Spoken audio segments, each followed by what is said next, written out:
Malgré les critiques sur la composition de la Commission électorale nationale indépendante, CENI, le régime n'entend rien y changer. L'Assemblée nationale vient de lancer le processus de renouvellement de cette institution qui a été transformée en machine à fraude par le pouvoir. Le 19 janvier dernier, la présidente de l'Assemblée nationale a pris l'arrêté N-02/2022/PAP portant ouverture du processus de renouvellement des membres de la Commission électorale nationale indépendante, CENI. Le dépôt des candidatures a débuté le lundi 24 janvier 2022 et se poursuivent jusqu'au 23 février, date de clôture.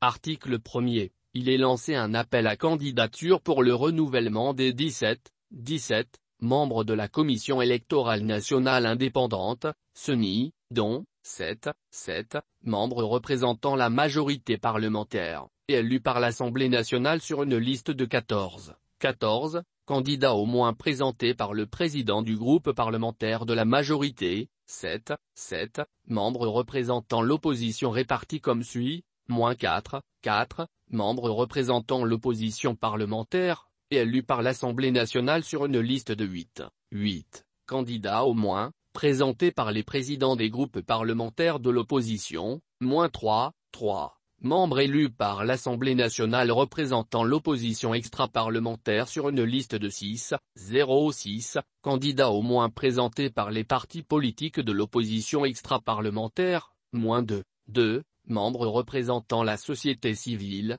et élus par l'Assemblée nationale, -1 membres représentant l'administration, élus par l'Assemblée nationale sur une liste d'au moins 2 candidats présentés par le ministre en charge de l'administration territoriale, lit-on dans l'arrêté signé par Yava Djibouti-Zegan.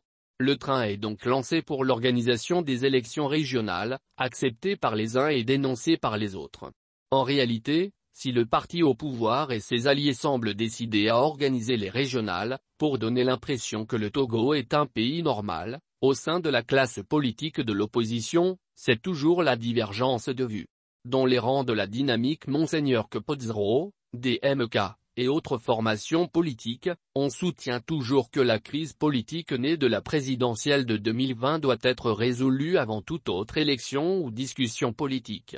Même les participationnistes ne semblent pas accepter une participation pour jouer au faire-valoir. Il est donc évident que la tenue des élections régionales avec la participation de l'opposition est hypothéquée. Revenant au processus de désignation des nouveaux membres de la CENI, il convient de dire que si aucun changement n'est apporté, la configuration prochaine de la CENI sera telle que proposée par le reliquat de la concertation nationale entre acteurs politiques, CNAP, menée par Peyadowa Boukpessi et adoptée par le Conseil des ministres du 9 septembre 2021. Pourtant, dans le contexte politique actuel, cette proposition met en forte minorité l'opposition togolaise, puisque les partis qui en font partie sont tous hors de l'Assemblée nationale. En décembre 2018, ils avaient refusé de prendre part aux élections législatives dont les conditions d'organisation laissaient à désirer. Le boycott était cinglant et le pouvoir s'est appuyé sur ses alliés pour remplir les bancs de l'Assemblée nationale dans un scandale de nomination parlementaire. Sur un autre plan, et c'est là que le processus de renouvellement des membres de la CENI interpelle, il est connu de tous que la composition de la CENI détermine l'issue des élections. Avec la configuration de l'actuelle Assemblée nationale, le pouvoir aura d'office ses 7 représentants, les 4 de la pseudo-opposition parlementaire, celui représentant l'administration et un de la société civile proche du régime. Ce qui lui donne 13 membres sur les 17 que compte la CENI.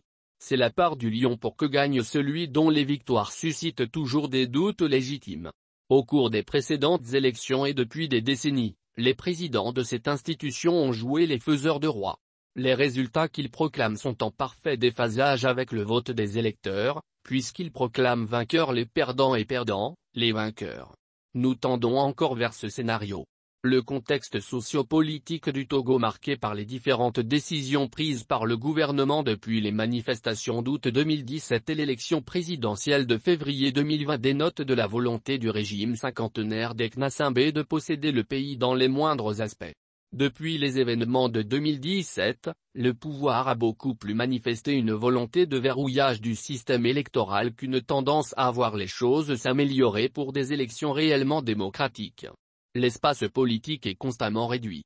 On peut aisément en déduire que le régime de Faure Gnassingbé œuvre toujours pour conserver sa mainmise sur l'appareil d'État.